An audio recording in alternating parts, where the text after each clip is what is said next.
नमस्कार, बहुत बहुत स्वागत है आपका हमारे डिजिटल प्लेटफॉर्म पर। आज हम आपको बताएंगे रक्षाबंधन से जुड़े हर सवाल का जवाब। किस समय भद्रा होगी? भद्रा को क्यों अशुभ माना जाता है? भद्रा में राखी बांधने से क्या हो सकता है दुष्प्रभाव? चंद्र ग्रहण का क्या होगा प्रभाव? पंचक में कैसे राखी बांधे? भाई को राखी बांधने का शुभ मुहूर्त क्या है? किस समय राखी बांधने से बचना है? राखी बांधते समय किन बातों का ध्यान रखें? किस विधि से राखी बांधें? इन सभी सवालों के जवाब देने के लिए हमारे स्टूडियो में मौजूद है देश के जाने माने ज्योतिषाचार्य हरि गोपाल शर्मा जी। पंडित जी, आपका बहुत बहुत स्वागत है हमारे चैनल राधे राधे। पर। तो पहला सवाल जो हमारा आपसे ये रहेगा कि राखी में भद्रा का विचार क्यों किया जाता है? भद्रा में राखी बांधने से क्या हानि हो सकती है? देखिए राधिका, हम्म। हमारे जो ज्योतिष शास्त्र है उसमें जो हम पंचांग देखते हैं उसके 5 प्रमुख अंग हैं। हम्म। तिथि, वार, योग, नक्षत्र और करण। इस करण में जो 11 करण हमारे ज्योतिष शास्त्र में बताए गए, हम्म। इनमें जो 7वां करण होता है बिष्टिकरण, हाँ। उसको भद्रा कहा जाता है। तो भद्रा का किसी भी शुभ कार्य में विचार अवश्य करना चाहिए। इसके साथ ही एक सूत्र और है, जब चंद्रमा कर्क, सिंह, कुंभ और मीन राशि में गोचर करता है तब विष्टिकरण बनता है। तो विष्टिकरण ही भद्रा है। तो हर शुभ कार्य में इसका विचार किया जाता है और विशेष रूप से जब होलिका दहन हो और रक्षाबंधन का पर्व हो तब तो भद्रा का विचार करना बहुत आवश्यक है। अब भद्रा कौन है? देखिए, भद्रा सूर्य देव की पुत्री है और शनि देव की बहन है। भद्रा का यदि हम शाब्दिक अर्थ देखें तो भद्रा का अर्थ है शुभ करने वाली। लेकिन जब इसका जन्म हुआ तब भद्रा ने बहुत उत्पात मचाया, इसीलिए इसका नाम भद्रा रखा कि नाम की वजह से इसके गुण बदल जाए। लेकिन बहुत कोशिश करने के बाद भी भद्रा के गुण नहीं बदले। तब सूर्य देव ने ब्रह्मा जी से प्रार्थना की कि ये भद्रा शुभ कार्यों में विघ्न डालती है। जहां कहीं यज्ञ हो रहा हो, तपस्या कर रहे हो लोग, कोई शुभ कार्य कर रहे हो, तो वहां उनका खेल बिगाड़ देती है, उसमें विघ्न डालती है। तब ब्रह्मा जी ने इसको विष्टिकरण में जगह दी और ये चर होती है, यानी कि चलायमान है। तो भद्रा आकाश लोक, पाताल लोक और धरती लोक, 3 लोकों पर तीनों लोकों में गमन करती है। तो जब भद्रा पृथ्वी लोक पर होती है तो इसको सबसे ज्यादा अशुभ माना जाता है। यानी कि धरती पर ही कोई शुभ कार्य हो रहा है और उस दिन भद्रा है तो उस दिन जरूर इसको छोड़ करके शुभ कार्य करने चाहिए, वरना कार्यों में सफलता नहीं मिलती है। अब भद्रा में कुछ भद्रा अच्छी होती है, कुछ भद्रा को शुभ माना जाता है। अब यदि हम इस साल के रक्षाबंधन पर्व की बात करें तो रक्षाबंधन पर इस साल भद्रा सूर्योदय से पहले ही समाप्त हो जाएगी। तो इस साल रक्षाबंधन का पर्व भद्रा रहित मनाया जाएगा, घबराने की बिल्कुल आवश्यकता नहीं है। अब शास्त्रों की बात करें कि भद्रा में शुभ कार्य करने से, रक्षाबंधन का पर्व मनाने से क्या हानि हो सकती है। देखिए, पुराणों में एक कथा मिलती है रावण और शूर्पणखा की, यानी कि उनकी बहन की। तो भद्रा के समय पर शूर्पणखा ने अपने भाई रावण को राखी बांधी थी, जिसकी वजह से उसी दिन से रावण का विनाश शुरू हो गया था। इसलिए ये पौराणिक कथा मिलती है। इसलिए रक्षाबंधन के पर्व के दिन भद्रा का विशेष रूप से विचार किया जाता है। लेकिन मैं आपके दर्शकों को बता दूं कि सूर्योदय से पहले ही भद्रा समाप्त हो जाएगी, इसलिए भद्रा का कोई प्रभाव इस बार के रक्षाबंधन पर नहीं है। बहनें पूरे दिन सूर्यास्त से पहले तक राखी बांध सकती है। तो चलिए अगले सवाल पर चलते हैं हम। इस साल रक्षाबंधन पर चंद्र ग्रहण भी लगने वाला है, तो राखी किस समय बांधी जाएगी? देखिए राधिका, बहुत अच्छा सवाल किया। बहुत लोगों के मन में ये भ्रम की स्थिति बनी हुई है कि इस साल रक्षाबंधन के दिन चंद्र ग्रहण भी हो रहा है। यह साल का आखिरी और दूसरा चंद्र ग्रहण है। भारतीय समय के अनुसार चंद्र ग्रहण सुबह 6:53 से शुरू होगा। चंद्र ग्रहण का समापन 12:32 पर होगा। यानी कि चंद्र ग्रहण की कुल अवधि 5 घंटे 39 मिनट रहेगी। लेकिन जैसा कि आप देख रहे हैं, चंद्र ग्रहण पूर्णिमा के दिन है। चंद्र ग्रहण रात्रि के समय होता है, लेकिन भारत में जो चंद्र ग्रहण हो रहा है उसका प्रभाव दिन में है, यानी कि दिन में ये 12:39 पर समाप्त हो जाएगा। तो इस साल इस चंद्र ग्रहण का प्रभाव भारत में नहीं है, इसका कोई सूतक लगेगा नहीं, इसलिए रक्षाबंधन के पर्व पर इसका कोई असर नहीं होगा। बहनें बिना किसी संशय के, बिना किसी भ्रम के सूर्यास्त से पहले अपने भाई को राखी बांध सकती हैं। तो चंद्र ग्रहण का भारत में कोई प्रभाव नहीं है, इसका कोई असर चंद्र ग्रहण पर नहीं पड़ेगा। ठीक है, तो अब अगले सवाल पे चलते हैं। चंद्र ग्रहण के समय गर्भवती महिलाएं जो हैं वो क्या करें? देखिए, ये एक बहुत विचार की बात है। भारत में चंद्र ग्रहण का प्रभाव है या नहीं है, लेकिन ज्योतिष शास्त्र और धर्म शास्त्र ये कहते हैं कि ज्योतिष के अनुसार सभी राशियों पर असर पड़ता है और गर्भवती महिलाएं, भारत में इसका प्रभाव नहीं है, लेकिन ब्रह्मांड में ये घटना घटित हो रही है तो उसके जो नेगेटिव प्रभाव है वो हो सकते हैं। इसलिए धर्मशास्त्र कहते हैं कि जो गर्भवती महिला है पहले तो वो घबराए नहीं कि चंद्र ग्रहण है, घबराने की आवश्यकता नहीं, क्योंकि भारत में इसका प्रभाव बिल्कुल भी नहीं है। दूसरा, थोड़ा सा ध्यान रखना है कि 12:39 तक यह संभव हो तो अपने कमरे में बंद रहे। इस ग्रहण के दौरान सोए नहीं, सोने का प्रयास न करें। ग्रहण के दौरान ओम नमो भगवते वासुदेवाय मंत्र का जप करती रहें। भगवान विष्णु से प्रार्थना करें कि मेरी और मेरे गर्भस्थ शिशु की रक्षा करें। और इस 12:39 के समय में कोई भी नुकीली चीजों का काम ना करें, यानी किसी भी चीज को ना काटें, सिलाई बुनाई इत्यादि का काम ना करें, यानी कि आराम से बैठ करके भगवान के ओम नमो भगवते वासुदेवाय इस मंत्र का जप करती हैं तो भगवान विष्णु की कृपा से चंद्र ग्रहण का अशुभ प्रभाव न उन पर होगा न उनके गर्भस्थ शिशु पर होगा। तो गर्भवती महिलाएं थोड़ी सी ये सावधानी रखें, तो लेकिन घबराने की आवश्यकता नहीं है। ठीक है, तो अगला सवाल हमारा ये रहेगा आपसे कि इस साल पंचक में रक्षाबंधन पड़ रहा है, तो पंचक में राखी कैसे बांधी जाए? देखिए, बहुत अच्छा सवाल किया कि इस बार बहुत सारे सवाल लोगों के मन में थे, भद्रा का था, चंद्र ग्रहण का था, इन दोनों के जवाब हमने दिए। अब इस साल का जो रक्षाबंधन का पर्व है वो पंचक में आ रहा है। इस साल जो पंचक है वो 27 अगस्त गुरुवार को दोपहर 1:31 से शुरू हुआ है, तो 28 को पूरे दिन पंचक का प्रभाव रहेगा और ये पंचक 1 सितंबर को समाप्त होंगे। तो पंचक के दौरान राखी कैसे बांधनी चाहिए? देखिए, पंचक का प्रभाव रहता है, लेकिन गुरुवार से पंचक शुरू हो रहा है, तो गुरुवार से शुरू होने वाले पंचक को शुभ माना जाता है। यानी कि पंचक के जो 5 दिन होते हैं उनमें कुछ पंचक शुभ होते हैं, कुछ अशुभ होते हैं, लेकिन गुरुवार के दिन जो पंचक शुरू होता है उसको शुभ फलदायी माना जाता है। तो पहले घबराने की आवश्यकता बिल्कुल नहीं है कि पंचक में कोई भी व्यवधान, कोई भी बुरा प्रभाव हो सकता है। लेकिन बहनें पंचक के दौरान जो राखी बांधेंगी उसकी एक शास्त्र विधि है। आप अपने भाई को राखी बांधने से पहले पहली राखी भगवान कृष्ण के हाथ में बांधें, बाल गोपाल के में, या अपने इष्ट देव के हाथ में बांधें, या गणेश जी या हनुमान जी, इनके चरणों में भी आप राखी रख सकती हैं और उनसे प्रार्थना करें कि मेरा रक्षाबंधन मेरे भाई के लिए दीर्घायु दे, उसके लिए सुख शांति की कामना आप भगवान से करें। तो पहली राखी, पंचक में रक्षाबंधन है इस साल, तो पहली राखी बहनों को भगवान कृष्ण को बांधनी चाहिए, अपने इष्ट देव को बांधनी चाहिए और उसके बाद अपने भाई को बांधेंगी तो उनके लिए ये रक्षाबंधन शुभ होगा। इस विधि से पंचक में राखी बांधनी चाहिए। जी, तो अगला सवाल हमारा आपसे ये रहेगा कि राखी जो बांधते हैं हम, उसका शुभ मुहूर्त क्या रहेगा? देखिए,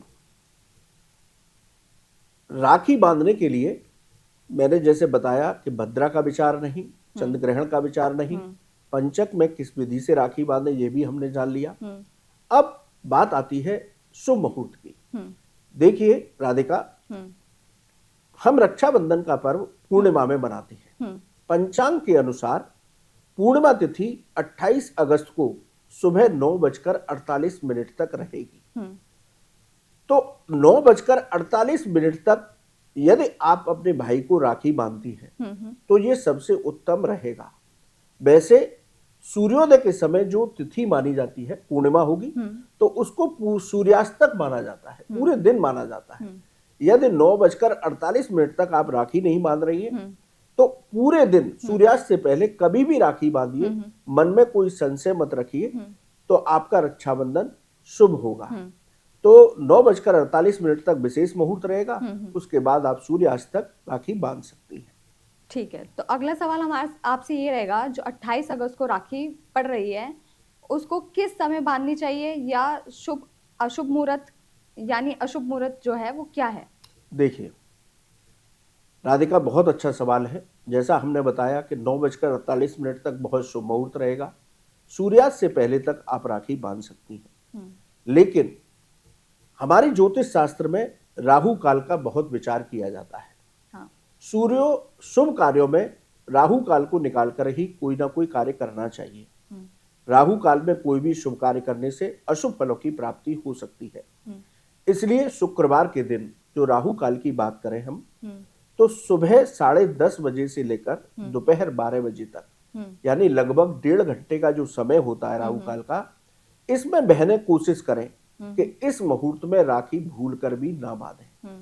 पुनः बता देता हूं समय, सुबह 10:30 बजे से लेकर दोपहर 12 बजे तक का समय राहु काल का समय शुक्रवार के दिन 28 अगस्त को रहेगा। इस समय को निकाल करके आप सूर्यास्त से पहले तक राखी बांध सकती हैं। इस राहु काल के समय को निकाल कर ही राखी बांधें। जी, तो अगला सवाल हमारा आपसे ये है कि भाई को राखी बांधने की सही विधि क्या है? देखिए, राखी का जो पर्व है, रक्षा सूत्र बहनें बांधती है। पूर्णिमा तिथि को ये पर्व होता है, तो बड़ा ही विशेष पर्व है। रक्षा सूत्र बहनें अपने भाई की रक्षा की कामना करती हैं, तो इसकी बड़ी शास्त्र विधि है, उस विधि का पालन करना चाहिए। तो सूर्योदय से पहले भाई बहन दोनों स्नान करें, व्रत का संकल्प लें, यानी कि भाई को भी राखी बांधने से पहले कुछ नहीं खाना चाहिए, बहनों को भी राखी बांधने से पहले कुछ नहीं खाना चाहिए। दोनों जहां भी हैं, भगवान शिव, क्योंकि सावन का महीना है, श्रावण पूर्णिमा है, तो भगवान शिव का जलाभिषेक करें दोनों भाई बहन। भगवान विष्णु की भी तिथि मानी जाती है पूर्णिमा, तो भगवान विष्णु की भी पूजा करें। और उसके बाद बहनें सबसे पहले भगवान कृष्ण को या अपने इष्ट देव को राखी बांधें और उनसे प्रार्थना करें कि मेरे भाई को दीर्घायु हो, रोगों से उसकी रक्षा हो। तो भगवान से प्रार्थना करते हुए बहनों को पहली राखी भगवान को बांधनी चाहिए। उसके बाद एक चौकी पर भाई को बिठाएं, खड़े होकर के बहुत सारे लोग बांधते हैं, इन सब बातों का ध्यान रखना चाहिए। और भाई का मुंह उत्तर दिशा या पूर्व दिशा की ओर होना चाहिए। और बहनें भी ये याद रखेंगी कि उनका मुंह दक्षिण दिशा की ओर ना हो। तो भाई को पूर्व दिशा या उत्तर दिशा की ओर मुंह करके एक चौकी पर बिठाएं। सबसे पहले थाल सजाएं, उसमें राखी रखें, रोली रखें, चावल रखें और दीपक जला करके रखें और कुछ मिठाई रखें। तो सबसे पहले भाई का टीका करें। टीका करने के बाद उसको तिलक जहां किया है वहां कुछ चावल लगाएं, उसके सिर पर चावल डालें और तिलक करने से पहले भाई का सिर किसी कपड़े से, स्वच्छ कपड़े से ढक लेना चाहिए। उसके बाद राखी बांधें, मिठाई खिलाएं। भाई भी अपने बहन को उपहार देकर के उनका आशीर्वाद लें। इस तरीके से हमें रक्षाबंधन का पर्व शास्त्र विधि से मनाना चाहिए। तो इससे शुभ फलों की प्राप्ति होगी, भाई को दीर्घायु और भाई को सुख समृद्धि प्राप्त होगी। जी पंडित जी, तो मेरा आपसे एक और सवाल ये होगा कि राखी बांधते समय किन बातों का खास ध्यान रखना चाहिए हमें? हाँ, बहुत अच्छा सवाल है। देखिए, पूर्णिमा तिथि के दिन हम रक्षाबंधन पर्व मनाते हैं। जैसा मैंने सबसे पहले बताया, दिशा का ध्यान। तो जब भाई को राखी बांधे तो दिशा का विशेष ध्यान रखें। बहनों का मुंह भी तिलक करते समय दक्षिण दिशा में ना हो और भाई का मुंह पूर्व या उत्तर दिशा में हो तो बहुत शुभ होगा। भाई के सिर पर कोई ना कोई स्वच्छ कपड़ा रखें, खाली सिर नहीं होना चाहिए। यह स्वच्छ कपड़ा नहीं है तो भाई अपना सीधा हाथ अपने सिर पर रख करके बहन से राखी बंधवाए, तिलक कराए। इस दिन पूर्णिमा की तिथि है, तो घर में आनंद का पर्व है ये। तो किसी बात को लेकर के क्लेश ना करें, लड़ाई झगड़ा ना करें, गुस्सा ना करें, मांस मदिरा का सेवन ना करें, लहसुन प्याज का सेवन ना करें, अपने से बड़ों का अपमान ना करें। इन बातों का ध्यान रखते हुए हमें रक्षाबंधन का पर्व आनंद के साथ मनाना चाहिए। जी, तो चलिए अब हमने ये तो जान लिया कि राखी कैसे बांधे, कैसे बांधनी चाहिए, सबको ये तो पता है, लेकिन राखी तो बांध दी, उसको उतारना कब चाहिए, उसका विसर्जन कैसे करें? बहुत अच्छा सवाल किया राधिका कि राखी बांधने के बाद राखी कब उतारनी चाहिए और किस विधि से उसका विसर्जन करना चाहिए। देखिए, पूर्णिमा के बाद प्रतिपदा आती है। प्रतिपदा तिथि को कभी भी राखी नहीं उतारनी चाहिए। राखी को कम से कम 24 घंटे बांधना चाहिए। जब प्रतिपदा तिथि निकल जाए तब उस राखी को द्वितीया तिथि में उतारना चाहिए। और बहुत से सारी जगह पर अपनी अपनी परंपराएं होती हैं। कुछ लोग 7 दिन के बाद यानी कि जन्माष्टमी पर्व के बाद, क्योंकि अब जो पर्व आएगा सबसे बड़ा पर्व होगा वो भगवान कृष्ण का जन्मोत्सव पर्व होगा, 8 दिन बाद आता है। तो अष्टमी तिथि जो होगी भगवान कृष्ण के जन्मोत्सव के दिन, तो उस पर बहुत सारी जगह पर जन्माष्टमी को राखी उतारी जाती है। कुछ लोग, ये रक्षा सूत्र है, इस दिन अपने आचार्य, जो कुल आचार्य होते हैं, बहनों से राखी बंधवाने के साथ उनसे भी रक्षा सूत्र बंधवाने जाना चाहिए और उनको सामर्थ्य के अनुसार दक्षिणा देनी चाहिए, उनका चरण स्पर्श करके आशीर्वाद लेना चाहिए। तो बहनें जो राखी बांधती हैं वो एक रक्षा सूत्र है। हम इसके लिए एक विशेष मंत्र बोलते हैं, ये रक्षा करता है। तो बहुत सारे लोग पूरे वर्ष भर उस रक्षा सूत्र को बांधे रखते हैं। इसलिए कुछ राखियां ऐसी जो बाजार में आती है ऐसी पसंद करते हैं जो कलावे वगैरह से बनी होती हैं, यानी कि पूरे साल कलाई में चल जाए, ऐसी मजबूत होती हैं। तो कुछ भाई पूरे साल बांधते हैं, लेकिन जैसा मैंने कहा कि पूर्णिमा के अगले दिन पर प्रतिपदा होती है, इसमें भूल कर ना उतारें। दूसरा, अष्टमी तिथि को उतार सकते हैं भगवान कृष्ण के जन्मोत्सव के दिन। अब इस रक्षा सूत्र को उतारने के बाद या तो आप संभव हो तो किसी कपड़े में लपेट करके अपने किसी गुप्त स्थान पर रखें, जहां तिजोरी है, जहां आप अपने इंपॉर्टेंट सामान रखते हैं, या मंदिर है, वहां पर किसी कपड़े में बांध करके रखें पूरे वर्ष भर। यदि वो संभव नहीं है तो इनका विसर्जन किसी बहते हुए जल में करना चाहिए, और बहता हुआ जल नहीं है तो किसी पवित्र वृक्ष के पास में थोड़ा सा गड्ढा खोद करके उसमें इसको विसर्जित करना चाहिए। ऐसे ही रक्षा सूत्र को नहीं फेंकना चाहिए। अक्सर कर हम लोग देखते हैं कि लोगों ने राखी बांधी, वो राखी ऐसे ही पड़ी रहती है, कुछ समय बाद वो डस्टबिन में दिखाई देती है। तो ये राखी का बहुत बड़ा अपमान होता है, इससे भगवत अपराध लगता है, और रक्षा सूत्र की मर्यादा न होने की वजह से जीवन में परेशानी और कष्ट बने रहते हैं। लोग इस बात को माने न माने राधिका, लेकिन इन सब बातों का ध्यान नहीं रखते, इसीलिए जीवन में कष्ट है लोगों। तो शास्त्र विधि से हम रक्षाबंधन पर्व बनाते हैं। राखी एक रक्षा सूत्र है, पवित्र सूत्र है, इसलिए इसका सही विधि से विसर्जन करना चाहिए। यदि आप ऐसे ही फेंक देंगे तो निश्चित ही आपके जीवन में कष्ट और संकट आएंगे जी। तो रक्षाबंधन पर राखी इस विधि से विसर्जित करनी चाहिए जी। तो पंडित जी कहते हैं राशि अनुसार रक्षाबंधन पर्व मनाने से ग्रहों के अशुभ प्रभाव से बचाव होता है और भाई को तरक्की और सफलता मिलती है, उसके जीवन में धन धान्य की वृद्धि होती है। यदि राशि अनुसार रक्षाबंधन पर्व मनाएं तो कैसे मनाएंगे? देखिए, बहुत अच्छा प्रश्न किया। हमारे ज्योतिष शास्त्र में बहुत सारे पर्व और त्योहार ऐसे हैं जिनको ज्योतिषी विधि से भी मनाना चाहिए। जैसे सावन के सोमवार में भगवान शिव की कृपा पाने के लिए, अपने कुंडली के ग्रहों को शुद्ध करने के लिए, उनसे अशुभ प्रभावों से बचने के लिए भगवान शिव के रुद्राभिषेक का विधान राशि अनुसार भी बताया गया है। यानी किस राशि का व्यक्ति है वो किस पदार्थ से भगवान शिव का अभिषेक करे। इसी तरह रक्षाबंधन का पर्व है। तो रक्षाबंधन का पर्व यदि आप राशि अनुसार बनाते हैं तो भाई के राशि का स्वामी मजबूत होता है और उसके जीवन में सुख शांति आती है, उसको जीवन में सफलता मिलती है। तो पहली 3 राशि पर बात करेंगे, मेष, वृष और मिथुन पर। मेष राशि का यदि आपका भाई है तो आप उसको लाल रंग की राखी बांधेंगी तो उत्तम रहेगा। साथ ही रोली से उसका टीका करें। भाई को गुलाब जामुन या चॉकलेट से बनी हुई मिठाई खिलाएं। बहन को भाई लाल रंग के सूट या साड़ी उपहार में दें। इससे राशि स्वामी मंगल मजबूत होगा। भाई के आत्मविश्वास में और सकारात्मक ऊर्जा में वृद्धि होगी। जीवन में उन्नति और सफलता प्राप्त होगी। यदि आपका भाई वृषभ राशि का है तो वृषभ राशि के स्वामी शुक्रदेव है। वृषभ राशि के भाई को सफेद या सिल्वर रंग की राखी बांधें। भाई को सफेद रंग की बर्फी या स्पंज का रसगुल्ला जो सफेद होता है वो खिलाएं। और भाई अपनी बहन को यदि संभव हो तो चांदी का सामान या कोई सफेद रंग की ज्वेलरी दान में दें, उपहार में दें, उनका आशीर्वाद लें तो उनका शुक्र ग्रह मजबूत होगा। जीवन में सुख शांति समृद्धि आएगी।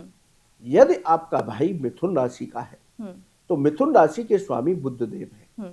मिथुन राशि के भाई को आप हरे रंग की राखी बांधें तो उसके लिए बेहद शुभ होगा। इसके साथ ही उसे पिस्ते की बर्फी खिलाएं। हरे रंग का पिस्ता होता है, बर्फी खिलाएं तो बहुत उत्तम होगा। और भाई अपनी बहन को हरे रंग के कपड़े या हरे रंग से जुड़ी हुई कोई ना कोई गिफ्ट उपहार में दें तो उनका राशि स्वामी बुध मजबूत होगा। भाई को सद्बुद्धि प्राप्त होगी। भाई को कार्य क्षेत्र पर सफलता प्राप्त होगी। तो पंडित जी ये बात तो हो गई 3 राशियों की। अब आप हमें बताइए कर्क, सिंह, कन्या राशि के जातक कैसे रक्षाबंधन पर्व मनाएं? बहुत अच्छा। अब बात करते हैं कर्क राशि के जातकों की। कर्क राशि के स्वामी चंद्रदेव हैं। जो बहनें जिनका भाई कर्क राशि का है वो अपने भाई को सफेद या पीले रंग की राखी बांधें।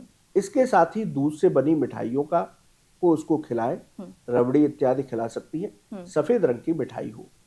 इसके साथ ही भाई जो है अपनी बहन को सफेद रंग की ज्वेलरी या सफेद रंग का गोल्डन कलर का कोई ना कोई वस्तु उपहार में दे तो उनका राशि स्वामी चंद्रदेव मजबूत होगा। मानसिक शांति प्राप्त होगी। मानसिक तनाव से मुक्ति मिलेगी। जीवन में तरक्की और सफलता प्राप्त होगी। बात करते हैं सिंह राशि की। सिंह राशि के स्वामी सूर्यदेव हैं। जिन बहनों के भाई की राशि सिंह है वे अपने भाई को गोल्डन या नारंगी रंग की राखी बांधें। भाई को चॉकलेटी बर्फी खिलाएं या गुड़ भी खिला सकती है। गुड़ बहुत उत्तम रहेगा, थोड़ा सा गुड़ अवश्य खिलाएं। भाई अपनी बहन को गोल्ड की चीज दे सकते हैं तो बहुत उत्तम है। यदि गोल्ड की चीज न दे पाए, बहुत महंगा है, सामर्थ्य ना हो तो सुनहरे रंग की कोई भी चीज उपहार में दें। इससे सूर्यदेव आपके मजबूत होंगे। आपको समाज में मान सम्मान की प्राप्ति होगी। आपके आत्मविश्वास में वृद्धि होगी। आपको कार्य क्षेत्र पर सफलताएं मिलेगी। अब बात करते हैं कन्या राशि की। कन्या राशि के स्वामी बुधदेव हैं। जिन बहनों के भाई की राशि कन्या है वे अपने भाई को हरे रंग की राखी बांधें। पिस्ते या हरे रंग की कोई भी मिठाई उसको खिलाएं। और भाई भी अपनी बहन को हरे रंग की वस्तु, कोई भी वस्तु हो, पर्स हो, चूड़ियां हो, ये उपहार में दें। तो कन्या राशि के जातकों का जो राशि स्वामी है बुध वो मजबूत होगा। जीवन में तरक्की, उन्नति, सफलता प्राप्त होगी। तो इस तरीके से कर्क, सिंह, कन्या राशि के भाइयों के साथ बहनें रक्षाबंधन मना सकती हैं। चलिए, तो अब आगे आती है तुला, वृश्चिक, धनु राशि के भाइयों को बहन किस तरह राखी बांधे? बहुत अच्छा सवाल। अब आगे की राशि 3 राशियों पर चर्चा करते हैं, तुला, वृश्चिक और धनु। तुला राशि, तुला राशि के स्वामी शुक्रदेव है। जिन भाइयों की राशि तुला है उनको बहनें सफेद या हल्के नीले रंग की राखी बांध सकती है। इसके साथ ही भाई को सफेद रंग के रसगुल्ले खिलाएं तो बहुत उत्तम होगा। और भाई भी अपनी बहन को चांदी की कोई वस्तु या सफेद या गोल्डन कलर की कोई भी वस्तु उपहार में दें तो उनका राशि स्वामी शुक्र मजबूत होगा। यश, कीर्ति प्राप्त होगी। नया मकान और वाहन खरीदने का सुख प्राप्त होगा। जीवन में तरक्की प्राप्त होगी। अगली राशि है वृश्चिक राशि। वृश्चिक राशि के स्वामी मंगल देव हैं। वृश्चिक राशि का यदि आपका भाई है तो आप उसको लाल या मेहरून कलर की राखी बांधें। इसके साथ ही किशमिश या बादाम से बनी मिठाई खिलाएं तो बहुत उत्तम होगा। भाई भी अपनी बहनों को लाल रंग की वस्तु या मेहरून रंग की वस्तु उपहार में दें। कोई साड़ी दे सकते हैं, सूट दे सकते हैं। तो इस तरह की वस्तुएं उपहार में, इस रंग की वस्तुएं उपहार में देती हैं तो उनका राशि स्वामी मंगल मजबूत होगा, जीवन में तरक्की, आत्मविश्वास की वृद्धि होगी, सकारात्मक ऊर्जा भाई के अंदर आएगी। बात करते हैं धनु राशि की। धनु राशि के स्वामी देवगुरु बृहस्पति है। धनु राशि का यदि आपका भाई है तो बहनें उसे पीले रंग की राखी बांधेंगी तो उसके लिए उत्तम रहेगा। इसके साथ ही उसे पीले रंग की कोई बर्फी या मिठाई खिलाएं। भाई भी अपनी बहन को पीले रंग या केसरिया रंग की कोई भी साड़ी, कोई भी वस्तु उपहार में देंगे तो राशि स्वामी देवगुरु बृहस्पति मजबूत होंगे, जीवन में ज्ञान और आर्थिक स्थिति बहुत मजबूत होगी, तो धन की समस्या उसके जीवन में नहीं रहेगी। अब बात करते हैं मकर, कुंभ और मीन राशि के भाइयों की, कि बहन उन्हें क्या उपहार दे या राखी कैसे बांधे। बहुत अच्छा सवाल। आखिरी की 3 राशि मकर, कुंभ और मीन। मकर राशि के स्वामी शनि देव है। ज्योतिष शास्त्र में शनि देव का प्रमुख स्थान है। तो जिन भाइयों की राशि मकर है उनकी बहनें उन्हें नीले रंग की राखी बांधें। नीले रंग की राखी संभव ना हो तो ऐसी कोई राखी पसंद करें जिसमें कहीं ना कहीं नीला कलर मिल जाए। तो इस तरह की राखी बांधें और भाई को तिल से बनी मिठाई खिलाएं। अब इस समय पर तिल से बनी मिठाई भी नहीं मिलती, वो जाड़ों में मिलती है। तो थोड़े से तिल अपनी थाली में रख लें, कोई भी मिठाई उसको खिलाएं, उसके साथ उसी में तिल चिपका दें। तो इस तरीके से तिल की मिठाई बन जाएगी। तो तिल की मिठाई खिलाएं और भाई भी अपनी बहन को कोई भी उपहार यानी इलेक्ट्रॉनिक उपकरण दे सकते हैं, सामर्थ्य है तो मोबाइल, टैब इत्यादि। नहीं है तो नीले रंग की कोई भी ड्रेस या कोई भी उपहार गिफ्ट में दे तो राशि स्वामी शनि मजबूत होगा और जीवन में तरक्की और सुख शांति आएगी। कुंभ राशि। कुंभ राशि के स्वामी भी शनि देव है। तो कुंभ राशि के जातक यदि आपकी बहन, आपका भाई कुंभ राशि का है तो उसको बैगनी या नीले रंग की राखी आप बांधती हैं तो शुभ होगा। इसी तरह उसको चॉकलेट की बर्फी या चॉकलेट खिलाएं तो बहुत उत्तम रहेगा। और भाई अपनी बहन को कोई भी बैगनी या नीले रंग का जिसमें कहीं ना कहीं हो ऐसा उपहार, ऐसा सूट, ऐसी साड़ी दे तो कुंभ राशि के भाइयों के लिए बहुत शुभ होगा। कुंभ राशि के जातकों पर इस समय शनि की 7.5 का अंतिम चरण भी चल रहा है।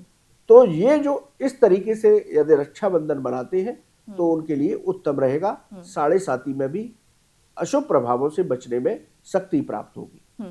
अब बात करते हैं मीन राशि। मीन राशि के स्वामी देवगुरु बृहस्पति हैं। मीन राशि के जातकों पर भी शनि की 7.5 का द्वितीय चरण चल रहा है। इसलिए राशि अनुसार यह रक्षाबंधन बनाएंगे तो देवगुरु बृहस्पति की कृपा के साथ शनि की भी कृपा प्राप्त होगी। तो जिन भाइयों की राशि मीन राशि है, बहनें उनको पीले, सुनहरे या केसरिया रंग की राखी बांधें। भाई को केसर की मिठाई खिलाएं। इसी तरह भाई भी अपनी बहन को केसरिया रंग के कपड़े या पीले रंग के कपड़े ये उपहार में दें। इससे देवगुरु बृहस्पति मजबूत होंगे, भाई के जीवन में सुख, शांति और समृद्धि आएगी, उसके जीवन की समस्याओं का समाधान होगा और शनि की 7.5 में उसको शांति प्राप्त होगी। तो इस तरीके से आप राशि अनुसार रक्षाबंधन पर्व भी मना सकते हैं। तो चलिए, सारे सवालों के आपके जवाब मिल गए होंगे, लेकिन फिर भी आपके मन में कोई सवाल आए कि राखी में आप, जैसे आपका भाई दूर रहता है तो उसे राखी भिजवाने से कोई परेशानी तो नहीं है? अगर ऐसे भी कोई सवाल आपके मन में आते हैं तो आप हमें कमेंट में पूछ सकते हैं। तो चलिए, आपको रक्षाबंधन की बहुत बहुत शुभकामनाएं न्यूज़ नेशन की तरफ से, और हम आपसे अब विदा लेते हैं।